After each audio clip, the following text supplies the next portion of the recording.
India's first UGC approved AEDP program. 4-year BS in computer science. ఇది undergraduate program.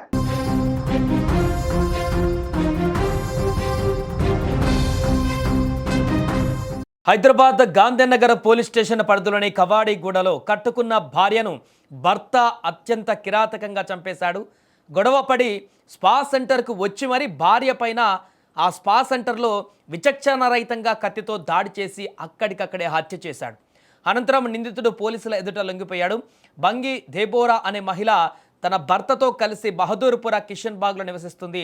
కవాడిగూడలోని spa సెంటర్లో మృతురాలు బ్యూటీషియన్గా పనిచేస్తుంది. అయితే కొంతకాలంగా భార్యాభర్తల మధ్య గొడవలు జరుగుతున్నాయి.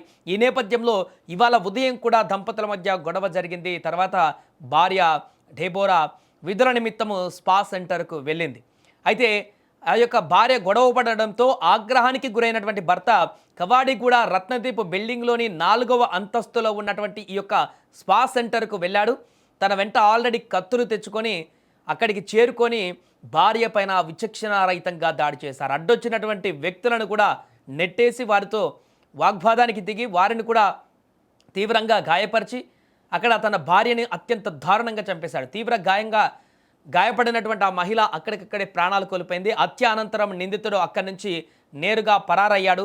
ఆపై పోలీస్ స్టేషన్లో లొంగిపోయాడు. హత్యపైన కేసు నమోదు చేసినటువంటి పోలీసులు ఇప్పుడు దర్యాప్తు చేస్తున్నారు.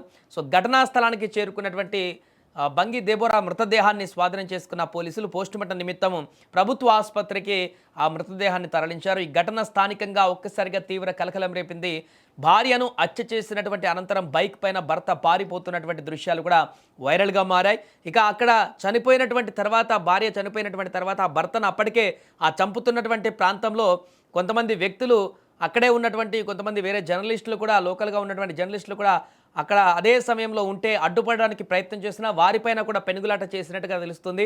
ఆ తర్వాత కిందికి వెళ్ళి అతను బైక్ ఆన్ చేసే పెట్టి ఉన్నాడంట. తన బైక్ వెక్కి వెళ్ళేటువంటి ముందు కూడా అక్కడ జనాలందరూ కూడా పరిగెత్తించి పట్టుకునే ప్రయత్నం చేసినా కూడా అతని వద్ద ఉన్నటువంటి ఇంకొక కత్తిని 2 కత్తులను కూడా చూపిస్తూ అక్కడ వారందరినీ కూడా భయపెట్టి భయభ్రాంతులకు గురి చేసి ఆ బండిపైన నేరుగా పోలీస్ స్టేషన్కి వెళ్ళినట్టుగా తెలుస్తుంది. ఏదేమైనా కూడా పట్టపగలు చోటు చేసుకున్నటువంటి దారుణమైనటువంటి ఘటన ఇప్పుడు హైదరాబాద్లో పెను సంచలనంగా మారింది.